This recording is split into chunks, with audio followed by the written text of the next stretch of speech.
चुके थे और पिछले 2 लेक्चर्स में राजस्थान इतिहास का आरएस से रिलेटेड जो सिलेबस है उसका हमने पोस्टमार्टम किया था। देन उसके बाद राजस्थान के इतिहास को किस तरीके से पढ़ना है और किस प्रकार इतने बड़े सिलेबस को समराइज करते हुए हम छोटे-छोटे टुकड़ों में विभाजित कर सकते हैं। इसके संदर्भ में हमने पिछली क्लास में चर्चा कर ली थी। साथियों, आज राजस्थान इतिहास के 3 पार्ट्स में से, जैसे प्राचीन राजस्थान, मध्यकालीन राजस्थान और आधुनिक राजस्थान, इन तीनों पोर्शंस में से सबसे पहला जो पोर्शन हम स्टार्ट करने वाले हैं वो है मध्यकालीन राजस्थान। मध्यकालीन राजस्थान में प्रमुख राजवंशों के बारे में पढ़ेंगे, प्रमुख युद्धों के बारे में पढ़ेंगे, प्रमुख स्थलों के बारे में हम जानकारी लेंगे और अंत में इन राजवंशों की प्रशासनिक और राजस्व व्यवस्था के बारे में भी हम अध्ययन करेंगे। साथियों, आज जो पहला चैप्टर मध्यकालीन इतिहास में हम प्रारंभ करने वाले हैं वो है आपका चौहान साम्राज्य। राजस्थान के एक बड़े भूभाग पर प्रारंभ में चौहान साम्राज्य का शासन रहा और चौहान साम्राज्य के शासकों के द्वारा न केवल राजस्थान बल्कि दिल्ली तक अपने साम्राज्य का विस्तार किया गया। और ये वही चौहान साम्राज्य है जिसने तुर्क आक्रांता मोहम्मद गोरी का सामना किया, इससे पहले अरब आक्रमणकारियों का सामना किया। तो चौहान साम्राज्य की शुरुआत करने से पहले सबसे पहले हम ये देखते हैं कि चौहान जो शब्द है, क्या वास्तविकता में प्रारंभ से इसे चौहान भी कहा जाता है या कुछ और शब्दावली इनके बारे में हमें मिलती है। साथियों, चौहान साम्राज्य स्टार्ट करने से पहले हम चौहान शब्द का अर्थ समझते हैं। चौहान शब्द को आज चौहान कहा जाता है, लेकिन पहले इसे चहमान कहा जाता था और इस शब्द को अपभ्रंश करते करते बोलते बोलते आज हमने इतना बिगाड़ दिया कि चहमान से अब ये शब्द चौहान के नाम से जाना जाने लगा। और चहमान शब्द की पूरी परिभाषा एक ग्रंथ में मिलती है और उस ग्रंथ का नाम है पृथ्वीराज विजय। पृथ्वीराज विजय जो जयानक भट्ट के द्वारा लिखा गया था, इसमें एक जानकारी ये मिलती है कि चहमान शब्द में जो 4 अक्षर हैं, चहमान, इन चारों अक्षरों का अलग अलग अर्थ निकलता है। जैसे च से एक शब्द बनता है चाप, चाप मतलब धनुष, ह से हरि, म से मान और न से नीति। यानी कि पृथ्वीराज विजय में चहमान शब्द की परिभाषा मिलती है और उस परिभाषा के अनुसार वे शासक जो धनुर्विद्या में बड़े निपुण थे, वे शासक जो हरि की पूजा करते थे, वे शासक जिनका मान सम्मान पूरी दुनिया में सबसे अलग था और जो नीति के प्रति बिल्कुल प्रकांड विद्वान व्यक्ति थे, उन शासकों को चहमान कहा गया और इन्हीं चहमानों को हम वर्तमान में चौहानों के नाम से जानते हैं। साथियों, चौहानों के बारे में अगली जानकारी हम लेंगे कि इतिहासकारों में चौहानों की उत्पत्ति को लेकर अलग अलग मत हैं। कुछ इतिहासकार इन्हें राजपूत मानते हैं, यानी कि क्षत्रिय मानते हैं, कुछ इतिहासकार इन्हें ब्राह्मण मानते हैं, कुछ मानते हैं कि ये विदेशी थे, कुछ मानते हैं कि ये अग्निकुंड से उत्पन्न हुए थे। तो चौहानों की उत्पत्ति से रिलेटेड प्रश्न हमारे एग्जाम में हमेशा आते हैं और प्रत्येक राजवंश की उत्पत्ति से रिलेटेड मत हम पढ़ेंगे और एक वीडियो राजपूतों की उत्पत्ति से रिलेटेड भी हम बनाएंगे, जिनमें राजस्थान के भारत के जो राजपूत शासक थे उन राजपूत शासकों को किस वंश का इतिहासकारों ने बताया है, इसके लिए अलग से एक विषय, अलग से एक टॉपिक जो है हम उस पर चर्चा करेंगे। बहरहाल, हम चौहान साम्राज्य की उत्पत्ति के मतों की बात करते हैं तो इतिहासकारों का एक मत यह है कि चौहानों की उत्पत्ति अग्निकुंड से हुई थी। पहला मत है ये, राजपूतों की उत्पत्ति से रिलेटेड पहला मत आता है आपका अग्निकुंड से उत्पत्ति। और इस मत का प्रतिपादन करने वाला जो व्यक्ति था उसका नाम था साहब चंद्रवर्दाई। चंद्रवर्दाई जिसने पृथ्वीराज रासो लिखी। चंद्रवर्दाई जो पृथ्वीराज चौहान का समकालीन था, उसका मित्र था, उसका दरबारी विद्वान था, उसका दरबारी कवि था। उसने पृथ्वीराज रासो नाम का एक ग्रंथ लिखा और उस पृथ्वीराज रासो में पहली बार चौहानों की उत्पत्ति की बात की गई और चौहानों को अग्निकुंड से उत्पत्ति इन्होंने बताई। फिर चंद्रवर्दाई की बात का समर्थन करने के लिए राजस्थान के 2 बड़े इतिहासकार आते हैं, जिनमें एक नाम आता है साथियों मोहनोत नैणसी और एक नाम आता है सूर्यमल मिश्र। लेकिन अगर प्रश्न आता है कि अग्निकुंड से उत्पत्ति का प्रथम बार मत किसके द्वारा प्रतिपादित किया गया, देन आंसर हमारा होगा चंद्रवर्दाई के द्वारा। और अग्निकुंड से उत्पत्ति का क्या मसला है, इसको हम देखते हैं। साथियों, बताया जाता है इस चंद्रवर्दाई के अनुसार कि भारत पर जब मुस्लिम आक्रमण हुए तो भारत की जो जनता थी या भारत के जो तत्कालीन व्यक्ति थे, जो राजा थे, वो उन मुस्लिम आक्रांताओं का सामना नहीं कर पा रहे थे। इसलिए आबू पर्वत पर गुरु वशिष्ठ के द्वारा एक हवन का आयोजन करवाया गया, एक कुंड का आयोजन करवाया गया और उस अग्निकुंड में जिस प्रकार बार बार हवन सामग्री डाली गई, वैसे ही एक एक क्षत्रिय वहां से निकलकर सामने आए। और बताया जाता है कि आबू पर्वत पर जो अग्निकुंड का आयोजन करवाया गया था, इनमें से एक के बाद एक 4 जातियों के योद्धा उत्पन्न हुए, जिनमें से एक है प्रतिहार, जिन्हें हम गुर्जर प्रतिहार के नाम से जानते हैं, एक है आपके चौहान, एक है आपके चालुक्य और एक है आपके परमार। चालुक्य और परमार, इन 4 राजपूत योद्धाओं की उत्पत्ति इस अग्निकुंड से मानी गई है, ऐसा बताने वाले हैं आपके चंद्रवर्दाई। और इनकी उत्पत्ति का एक ही उद्देश्य था, मुस्लिम आक्रांताओं से राजस्थान की और भारत की रक्षा करना। और बाद में इन्हीं के द्वारा जो वंश स्थापित किए गए वो गुर्जर प्रतिहार वंश, चौहान वंश, चालुक्य वंश, परमार वंश के नाम से जाने गए। इन चारों में भी अगर बात की जाए तो सबसे ज्यादा जो वर्चस्व रहा, सबसे शक्तिशाली जो थे अंतिम रूप से, वो आपके गुर्जर प्रतिहार थे। और हमें यह भी जानकारी होनी चाहिए कि चौहान साम्राज्य जिसके बारे में हम पढ़ रहे हैं, वो चौहान साम्राज्य के शुरुआत के जो शासक थे वो इन गुर्जर प्रतिहारों के सामंत थे। और सामंत क्या होते हैं, इसके बारे में हम अलग से बातचीत करेंगे। जब राजस्थान की राजस्व व्यवस्था पढ़ेंगे, प्रशासनिक व्यवस्था पढ़ेंगे, तो मध्यकालीन प्रशासनिक व्यवस्था में एक शब्द आता है सामंतवाद। सामंतवाद के बारे में अलग से चर्चा करेंगे। हमें यह ध्यान रखना है कि प्रारंभ में जो चौहान थे वो प्रतिहारों के सामंत थे और अग्निकुंड से उत्पत्ति का जो मत है वो चंद्रवर्धन के द्वारा दिया गया और पृथ्वीराज रासो में सबसे पहली बार इसकी पुष्टि होती है। बाद में मुनोत नैणसी और सूर्यमल मिश्र के द्वारा भी इनका समर्थन किया गया। चौहानों की उत्पत्ति से रिलेटेड जो अगला मत है वो है कि सब चौहान क्षत्रिय थे और क्षत्रिय उत्पत्ति को लेकर भी दो अलग अलग मत है। क्या चौहान सूर्यवंशी क्षत्रिय थे या चौहान चंद्रवंशी क्षत्रिय थे? सूर्यवंशी क्षत्रिय राजपूतों को बताने वाले एक विद्वान है जिनका नाम है गौरीशंकर हीराचंद ओझा, जिन्हें हम GH ओझा के नाम से भी जानते हैं। राजस्थान के रोहिड़ा ग्राम से ही बिलोंग करते हैं। गौरीशंकर हीरानंद ओझा ने राजपूतों की उत्पत्ति सूर्यवंश बताया और वैदिक क्षत्रियों की संतान बताया है। वहीं इनकी चंद्रवंशी उत्पत्ति से रिलेटेड दो अभिलेख हमें मिलते हैं। एक हरियाणा के हांसी से प्राप्त हुआ और दूसरा सिरोही के अचलेश्वर नामक स्थान से प्राप्त हुआ। इसलिए इन अभिलेखों को हांसी अभिलेख और अचलेश्वर अभिलेख के नाम से जाना जाता है। इन दोनों ही अभिलेखों में चौहानों को चंद्रवंशी क्षत्रिय बताया गया है, जबकि सूर्यवंशी क्षत्रिय बताया गया है गौरीशंकर हीराचंद ओझा के द्वारा। इन सभी मतों में सबसे ज्यादा पूछा जाने वाला जो प्रश्न है वो है चौहानों की उत्पत्ति से रिलेटेड ब्राह्मण वंशी मत कि चौहान ब्राह्मण थे। ये प्रश्न RS प्री में था, ये प्रश्न पटवार के एग्जाम में था और पिछले 2-3 सालों में लगभग 10 एग्जाम्स के अंदर चौहानों की उत्पत्ति से रिलेटेड जो ब्राह्मण वंशी मत है उस मत को लेकर प्रश्न आया हुआ है। चौहानों की उत्पत्ति और ब्राह्मणों से बताई है और ब्राह्मणों में भी विशेष गोत्र वत्स गोत्र का ब्राह्मण बताया गया है चौहानों को। बिजोलिया शिलालेख जो भीलवाड़ा से पार्श्वनाथ मंदिर से प्राप्त हुआ है, उस पार्श्वनाथ मंदिर की दीवार पर कुछ पंक्तियां लिखी हुई है जिसे हम बिजोलिया शिलालेख के नाम से जानते हैं। इस बिजोलिया शिलालेख में चौहान वंश की जानकारी हमें मिलती है। तो चौहानों की जानकारी से रिलेटेड जो बिजोलिया शिलालेख है, इस बिजोलिया शिलालेख में चौहानों को वत्स गोत्रीय ब्राह्मण बताया गया है और इस बिजोलिया शिलालेख के आधार पर ही डॉक्टर दशरथ शर्मा, डॉक्टर गोपीनाथ शर्मा और DR भंडारकर महोदय ने चौहानों को ब्राह्मण बताया है और ब्राह्मणों में भी वत्स गोत्र का ब्राह्मण बताया है।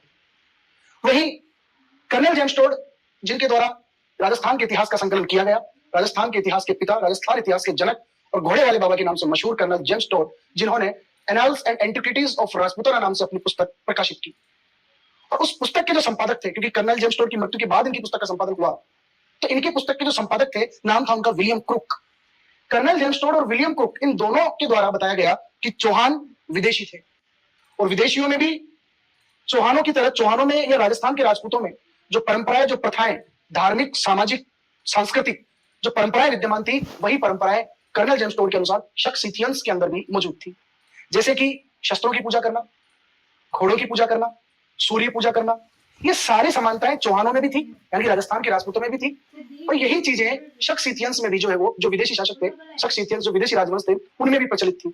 इसलिए कर्नल जेम्स टोड और विलियम क्रुक ये बताने की कोशिश करते हैं कि जो परंपराएं शक सिथियंस में प्रचलित थी वही परंपराएं हमें राजस्थान के राजपूतों में देखने को मिलती है। इसलिए चौहानों की उत्पत्ति विदेशी उत्पत्ति मानने वाले व्यक्ति हैं आपके कर्नल जेम्स टोड और विलियम क्रुक और इन्होंने चौहानों को शक सिथियंस कहकर पुकारा। तो चौहानों की उत्पत्ति से रिलेटेड ये मत हमारे सामने है।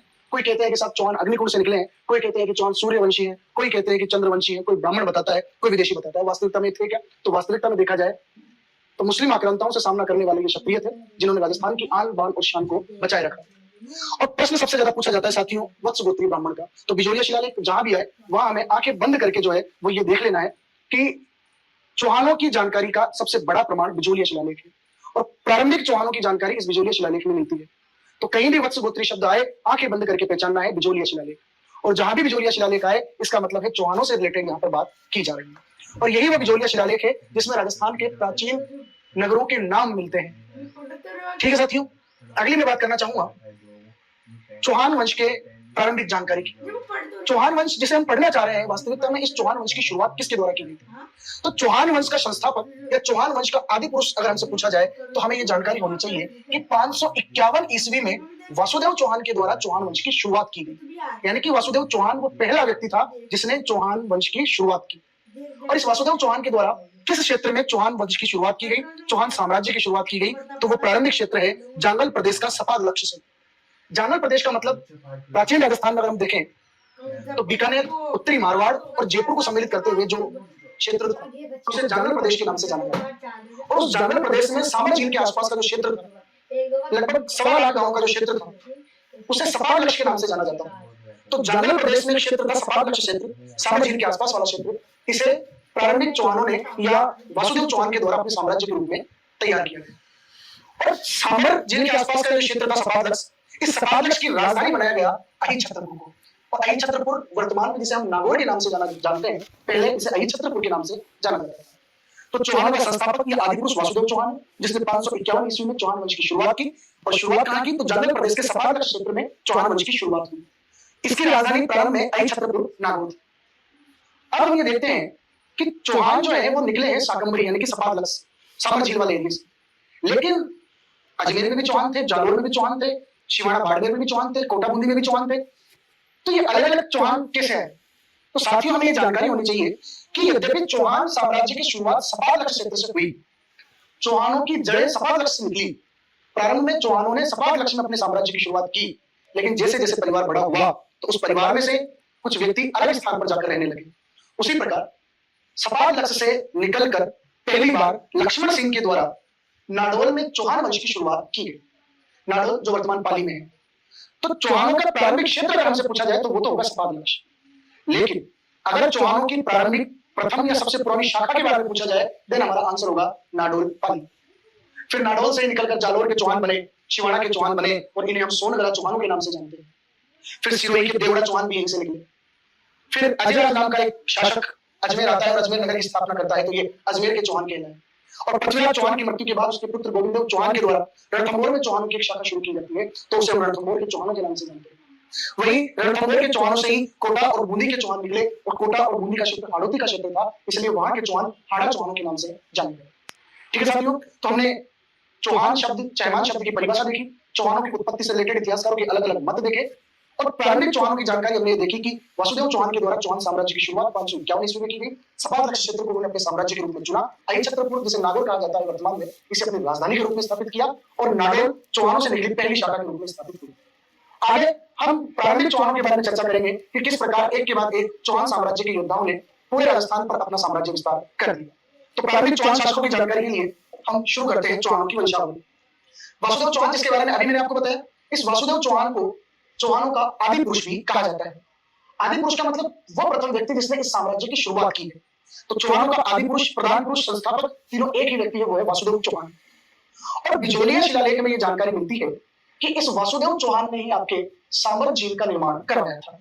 लेकिन जब हम ज्योग्राफी पढ़ेंगे तो हमारे सामने ये आएगा कि राजस्थान की खारे पानी की सबसे बड़ी प्राकृतिक झील जो है वो साबर झील है। लेकिन कुछ किंवदंतियों में ये जानकारी मिलती है कि साबर झील का जो निर्माण है वो वासुदेव चौहान के द्वारा करवाया गया। किंवदंतियों में ये जानकारी मिलती है कि जब ये प्रतिहारों के सामंत थे, जब वासुदेव चौहान अपनी हिम्मत हार चुका था, जब इसके पास कुछ नहीं था, तब इसने ईश्वर की प्रार्थना करना शुरू किया, तपस्या करना शुरू किया और ईश्वर ने इसे वरदान दिया कि आज शाम को सूर्यास्त से पहले पहले अपने कदमों से तू जितनी जमीन नाप लेगा वो सारी जमीन तेरी हो जाएगी। लेकिन शर्त यह है कि अगर तूने पीछे मुड़ के देख लिया तो पूरी जमीन बंजर हो जाएगी, पूरी जमीन पर नमक की परत छा जाएगी, अनुपजाऊ हो जाएगी। वासुदेव चौहान ने भूखे प्यासे दौड़ना शुरू किया, उठते पड़ते गिरते शाम तक एक बहुत विशाल भूमि को वो अपने पैरों से नाप चुका था। लेकिन ये मानवीय स्वभाव होता है कि वासुदेव चौहान ने पीछे मुड़कर देखा कि अपन कितनी भूमि को क्रॉस किया, और वहीं जैसा कि इसे बताया गया था उसके अनुसार पूरी जमीन जब उसने पीछे मुड़ के देखा तो पूरी जमीन पर नमक की परत छा गई, पूरी जमीन अनुपजाऊ हो गई। तो ये किंवदंतियों में कहानियां मिलती है। खैर बिजोलिया शिलालेख में हमें ये जानकारी मिलती है कि साबर झील का निर्माता वासुदेव चौहान था। इसके बाद अगले शासक की हम बात करें तो अगला शासक आता है आपका गुहद प्रथम। साथियों अभी मैंने आपको बताया था कि प्रारंभ में चौहान जो है वो गुर्जर प्रतिहारों के सामंत थे। प्रारंभ में जो चौहान थे वो गुर्जर प्रतिहारों के सामंत थे। एक तरीके से हमें देखे सामंत का मतलब तो प्रतिहारों के सेनापति के रूप में युद्ध लड़ने के लिए जाते थे। प्रतिहारों के प्रशासन में कई पदों पर ये लोग विद्यमान थे। तो गुर्जर प्रतिहारों के सामंतों के रूप में इन्होंने अपना कैरियर शुरू किया। गुहद प्रथम की अगर बात करें तो गुहद प्रथम जो था प्रतिहार शासक नागभट्ट द्वितीय का सामंत था। जब हम गुर्जर प्रतिहार पढ़ेंगे तो नागभट्ट के बारे में हम जानकारी लेंगे किस प्रकार उसने त्रिपक्षीय संघर्ष में कन्नौज को अपने अधिकार में लिया और पहली बार कन्नौज को अपनी राजधानी बनाया। वो त्रिपक्षीय संघर्ष हम बाद में देखेंगे जब जो प्रतिहार पढ़ेंगे। नागभट्ट द्वितीय का सामंत था, लेकिन गुहद प्रथम ही वो पहला व्यक्ति था जिसने प्रतिहारों की अधीनता स्वीकार करने से इनकार कर दिया और पहली बार एक स्वतंत्र चौहान शासन की स्थापना की, पहली बार एक स्वतंत्र चौहान साम्राज्य का निर्माण किया। इसीलिए इस गुर्जर प्रतिहार को प्रथम स्वतंत्र चौहान शासक के रूप में भी जाना जाता है। अभी मैंने आपको बताया कि प्रारंभ में चौहान जो है वो गुर्जर प्रतिहारों के सामंत थे, लेकिन गुहद प्रथम वो पहला व्यक्ति था जिसने प्रतिहारों की अधीनता त्याग दी और प्रतिहारों की अधीनता स्वीकार करने से इनकार कर दिया। इसलिए इसे प्रथम स्वतंत्र चौहान शासक के रूप में याद किया जाता है। गुहद प्रथम के द्वारा अपने कुल देवता हर्षनाथ जी का मंदिर बनवाया गया और हर्षनाथ मंदिर जो है वो सीकर में स्थित है और हर्षनाथ जी को ही चौहानों का कुल देवता भी कहा जाता है। गुहद प्रथम के बाद अगला शासक बनता है चंदनराज और उसके बाद अगला राजा बनता है सिंहराज। साथियों जो चंदनराज है, चंदनराज इतिहास में अपनी पत्नी की वजह से याद किया जाता है। चंदनराज की जो पत्नी थी रुद्राणी, जिसे आत्मप्रभा के नाम से भी जाना जाता है, किंवदंतियों में जानकारी मिलती है कि जब चंदनराज और उसकी पत्नी रुद्राणी किसी जंगल से गुजर रहे थे तो एक काल सर्प के द्वारा, एक काले सांप के द्वारा रुद्राणी को डस लिया गया। अब रुद्राणी के जब वो जहर फैला तो वो जहर इतना दमदार था कि रुद्राणी खुद, हालांकि रुद्राणी योगिक क्रिया में निपुण थी, तंत्र मंत्र साधना में सिद्ध हस्त थी, तो आधा जहर तो उसने अपने तंत्र मंत्र के माध्यम से ही बाहर निकाल दिया। लेकिन जब पार पड़ी नहीं, जहर जब ज्यादा बढ़ता गया, तंत्र मंत्र काम नहीं आए, तो किसी ऋषि के पास, किसी चिकित्सक के पास उसको ले जाया गया और उस ऋषि ने इसको बताया कि ये जो काल सर्प है इसका जहर तभी खत्म हो सकता है जब आप पुष्कर झील के किनारे पर 1000 दीपक रोजाना जलाओगे। तो ये वो रुद्राणी है जो पुष्कर झील के किनारे 1000 दीपक प्रतिदिन जलाया करती थी। और इसका रीजन क्या था कि काल सर्प के जहर को समाप्त करने के लिए इस पुष्कर झील के किनारे पर 1000 दीपक रोजाना जलाती थी और योगिक क्रिया में निपुण थी। तो ये चंदनराज। चंदनराज के बाद प्रारंभिक चौहानों में अगले राजा बनते हैं आपके सिंहराज। साथियों, सिंहराज जो है, कई किताबों में आपको ये देखने को मिलेगा कि सिंहराज को कई लोग, कई विद्वान लेखक जो है वो बताते हैं कि प्रथम स्वतंत्र शासक सिंहराज था, जबकि वास्तविकता देखी जाए तो मैंने अभी आपको बताया कि गुहक प्रथम जो है वो प्रथम स्वतंत्र शासक था, उसने प्रतिहारों की अधीनता स्वीकार करने से इनकार कर दिया। सिंहराज को प्रथम स्वतंत्र शासक मानने वाले लोगों का कहना है कि सिंहराज ही वो पहला व्यक्ति था जिसने महाराज धीराज की उपाधि धारण की थी। और महाराज धीराज की जो उपाधि है अपने आप में संप्रभु शासक, अपने आप में सॉवरेन शासक की जो है वो पहचान है। महाराज अधिराज, यानी कि इन महाराज के ऊपर किसी और महाराज का कोई लेना देना नहीं है, ये किसी के अधिकार में नहीं है, ये स्वयं महाराज अधिराज है, ये किसी के सामंत नहीं है, पूर्ण रूप से स्वतंत्र है।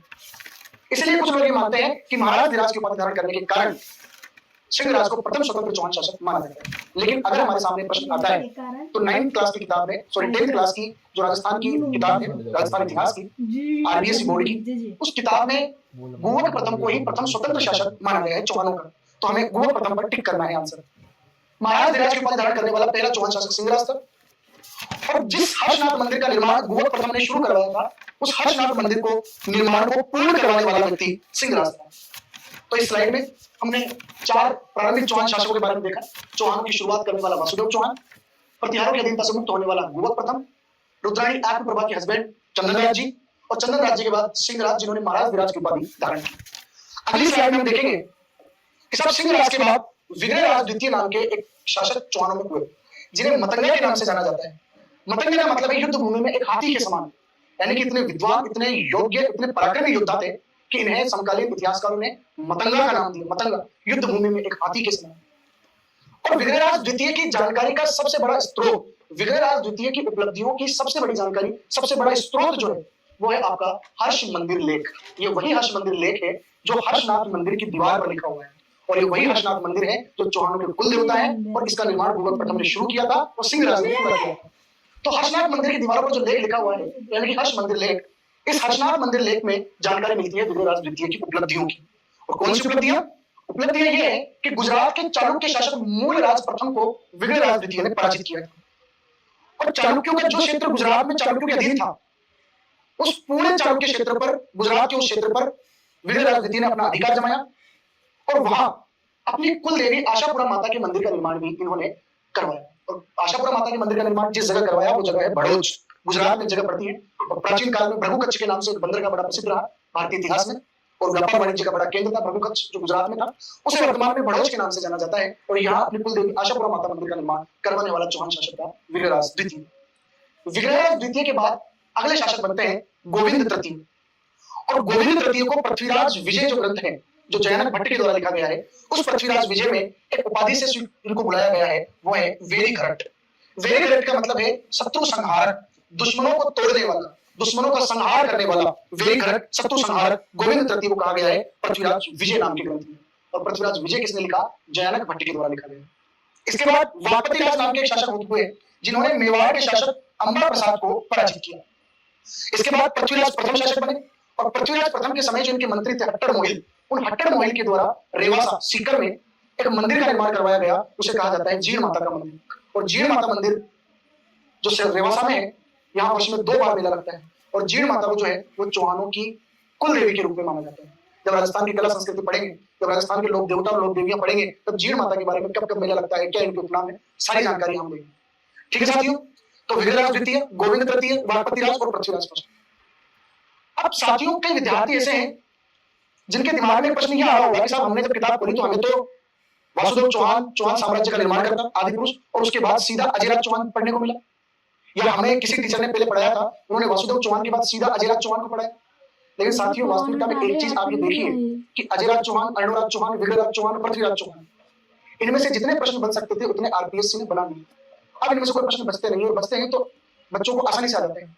इसलिए अब उनके पास 2-3 तरीके के प्रश्न बचे हुए हैं कि या तो शासकों को कालक्रम के हिसाब से वो सेट करवाए, या ऐसे शासकों के बारे में पूछे या प्रारंभिक शासकों के बारे में पूछे जिनकी जानकारी कम किताबों में है।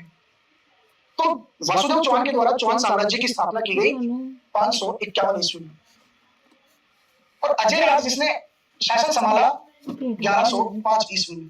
तो एक बात बताओ कि ये बीच का 500 सालों का जो शासन रहा, इन 500 सालों के शासन में क्या चौहान साम्राज्य बिल्कुल खाली था? क्या किसी ने शासन नहीं किया?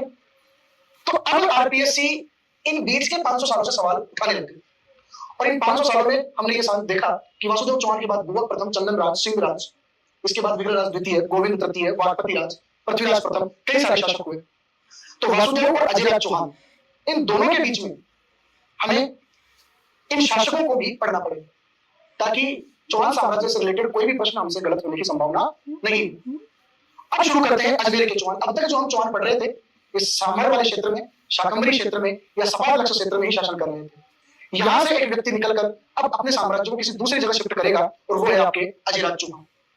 अजयराज चौहान, जिनके काल को डॉक्टर गोपीनाथ शर्मा ने प्रारंभिक चौहानों का निर्माण काल कहा, कि चौहान साम्राज्य की शुरुआत तो पहले हो चुकी थी, लेकिन चौहान साम्राज्य को निर्मित किया इस व्यक्ति ने, चौहान साम्राज्य को बनाया इस व्यक्ति ने, सुदृढ़ किया इस व्यक्ति ने, अलग पहचान दिलाई इस व्यक्ति ने। इसका नाम था अजयराज चौहान। साथियों, अजयराज चौहान को गर्जन मतंगा के नाम से भी जाना जाता है। डॉक्टर गोपीनाथ शर्मा के द्वारा इनका जो शासन काल था, वो प्रारंभिक चौहानों का निर्माण काल बताया गया। अब अजयराज चौहान जो था, वो जाहिर सी बात है, जैसे हम आज अपने घर पे कोई भी कोई जैसे कार लाते हैं, मोटरसाइकिल लाते हैं, तो अपना नाम, अपनी जाति विशेष का नाम ये लिखवाते हैं। उस प्रकार पिछले टाइम पे जो शासक थे, उन्होंने भी अपने नाम से कई काम किए। जैसे फॉर एग्जांपल अजयराज ने अपने नाम, अजय के नाम से कुछ निर्माण कार्य करवाए, जैसे अजमेर शहर की स्थापना इसके द्वारा करवाई गई। तो हमें ये याद होना चाहिए कि अजमेर शहर का संस्थापक कौन था? आंसर होगा अजयराज चौहान। और अजमेर शहर की स्थापना कब करवाई गई? तो 1113 ईस्वी में अजमेर शहर की स्थापना करवाई गई, और अजमेर को जो है वो अपनी राजधानी बना लिया गया। उसके बाद अजमेर में इन्होंने एक किला बनवाया, एक दुर्ग बनवाया, जिसे अजय मेरू दुर्ग के नाम से जानते हैं। वर्तमान में इसे तारागढ़ किले के नाम से जाना जाता है, लेकिन जब इसका निर्माण हुआ था तब इसे अजय मेरू दुर्ग के नाम से जाना जाता था। अजमेर में गढ़बीटली पहाड़ी पर ये निर्मित है, इसलिए इसे गढ़बीटली का किला भी कहा जाता है। विशल हेबर ने इसे पूर्व का जिब्राल्टर भी कहा है। और तारागढ़ किले के बारे में बताया जाता है कि तारागढ़ किले में मीरान साहब की दरगाह भी है। और तारागढ़ किले के बारे में हमें यह भी जानकारी है कि तारागढ़ का जो किला है, राजस्थान में सबसे ज्यादा स्वदेशी आक्रमणों का सामना करने वाला किला भी आपका अजमेर का किला है। और अजमेर का किला जो वर्तमान में तारागढ़ के नाम से जाना जाता है, अजय मेरू के नाम से इसकी शुरुआत हुई थी, अजय मेरू के नाम से इसकी स्थापना हुई थी, और अजयराज चौहान के द्वारा ये बनवाया गया। फिर अजयराज ने अजमेर शहर बसाने के बाद, इसको राजधानी बनाने के बाद, यहाँ पर अजय मेरू दुर्ग बनवाने के बाद अपने नाम के कुछ सिक्के चलवाए, जो चांदी और तांबे के सिक्के थे। साथ ही चांदी और तांबे के सिक्के इसने चलाए, और उन सिक्कों पर अपना नाम लिखवाया, अपनी एक उपाधि अंकित करवाई, जो थी अजय प्रिय द्रंश। अजय प्रिय द्रंश के नाम से चांदी और तांबे के इसने सिक्के चलवाए, और कुछ सिक्कों पर अपनी पत्नी सोमलेखा या सोमल देवी का नाम इसने लिखवाया। तो वह चौहान शासक जिसने सिक्कों पर अपनी पत्नी का नाम लिखवाया, वो था अजयराज चौहान। और अजयराज चौहान ने सोमलेखा या सोमल देवी, जो इनकी पत्नी थी, उनके नाम से सिक्के चलवाए। उसके बाद अजयराज की उपलब्धियों के बारे में अगर हम देखें, तो मालवा के परमार शासक नरवर्मन को इन्होंने पराजित किया। अजयराज चौहान ने मालवा के नरवर्मन को पराजित किया। अजयराज चौहान शिव धर्म के अनुयायी थे। साथियों, एक बात याद रखना कि पिछले कुछ एग्जाम के अंदर एक प्रश्न पूछा जा रहा है कि निम्नलिखित में से कौन सा राजवंश शिव धर्म का अनुयायी था या शिव के उपासक थे? ऑप्शन में चौहान थे। चौहान ही उसका आंसर है, क्योंकि चौहान में जितने भी शासक हुए वो सब शिव भगवान के अनुयायी थे, शिव मत को मानने वाले थे। लेकिन इन चौहान शासकों की एक सबसे बड़ी विशेषता ये थी कि ये शिव धर्म को मानने के साथ साथ अन्य धर्मों का भी समान रूप से आदर सम्मान करते थे। चाहे वो जैन धर्म हो, चाहे वो वैष्णव धर्म हो, इन सभी धर्मों का ये स्वागत करते थे, आदर करते थे। अजय चौहान खुद शिव धर्म का अनुयायी था, लेकिन अन्य धर्मों के प्रति भी समान दृष्टिकोण रखता था। इसकी जानकारी हमें यह मिलती है कि अजमेर में एक पार्श्वनाथ जैन मंदिर के निर्माण के लिए अजयराज चौहान ने एक स्वर्ण कलश दान में दिया। स्वर्ण कलश यानी कि सोने से भरा हुआ एक कलश, सोने की मुद्राओं से भरा हुआ एक कलश दान के रूप में दिया। तो पार्श्वनाथ, जो कि एक जैन मंदिर है और खुद शिव का अनुयायी है, तो शिव भक्त होने के बाद भी अन्य धर्मों के प्रति इसने धार्मिक सहिष्णुता की नीति अपनाई और स्वर्ण कलश पार्श्वनाथ मंदिर के लिए दान में दिया। उसके बाद एक बार जैन धर्म के ही दो संप्रदाय, श्वेतांबर संप्रदाय और दिगंबर संप्रदाय, इन दोनों संप्रदायों के बीच में वर्चस्व को लेकर वाद विवाद हुआ, एक विवाद उत्पन्न हुआ कि श्वेतांबर और दिगंबर में से ज्यादा श्रेष्ठ कौन है। तो जैन मुनियों ने आपस में सुलह की कि एक धार्मिक सम्मेलन का आयोजन करवाया जाए, एक सभा का आयोजन करवाया जाए और उसमें शास्त्रार्थ किया जाए, उसमें वाद विवाद किया जाए, प्रतियोगिता रखी जाए। उसमें यह साबित हो जाएगा कि श्वेतांबर ज्यादा श्रेष्ठ है या दिगंबर ज्यादा श्रेष्ठ है। और साथियों, उस धार्मिक वाद विवाद का श्वेतांबर और दिगंबरों के उस सम्मेलन की अध्यक्षता करने वाला जो व्यक्ति था वो आपके अजयराज चौहान था। अब एक चीज आप देखिए कि शिव धर्म को मानने वाला व्यक्ति जैन धर्म के मामले सुलझा रहा है, यानी कि अन्य धर्मों की भी जानकारी उस व्यक्ति में है, अन्य धर्मों के प्रति भी उसके हृदय में स्थान है। ठीक है साथियों, ये अजयराज चौहान के बारे में सारी जानकारियां थी कि प्रारंभिक चौहानों का निर्माण काल इसका काल कहलाता है। अजमेर शहर की स्थापना की, अजमेर दुर्ग उन्होंने बनवाया और चांदी और तांबे के कुछ सिक्कों पर तो अपनी पत्नी सोमलेखा का नाम लिखवाया, सोमन देवी का नाम लिखवाया और कुछ सिक्कों पर अपनी अजय प्रियदर्शन की उपाधि से धारण की। फिर उन्होंने मालवा के शासक नरवर्मन को भी पराजित किया। शिव भक्त थे, शिव उपासक थे, उसके बावजूद अन्य धर्मों के प्रति भी आस्था रखते थे। श्वेतांबर और दिगंबर धर्म सभा की उन्होंने अध्यक्षता की और अजमेर में पार्श्वनाथ जैन मंदिर के निर्माण के लिए स्वर्ण कलश उन्होंने दान में दिए। साथियों, एक जानकारी हमें यह भी है कि अजयराज चौहान अपने अंतिम समय में राजपाट छोड़कर पुष्कर चले गए थे। पुष्कर जो अजमेर के पास में है, तीर्थों का मामा, तीर्थराज, कोंकण तीर्थ, पंचम तीर्थ जिसे कहा जाता है, तीर्थराज पुष्कर। अंतिम समय में अजयराज अपने बेटे अण्डराज को राजपाट संभाल देता है और खुद चला जाता है पुष्कर और पुष्कर जाकर सन्यासी बाबा बन जाते हैं। अजमेर जाकर ये सन्यासी बन जाते हैं।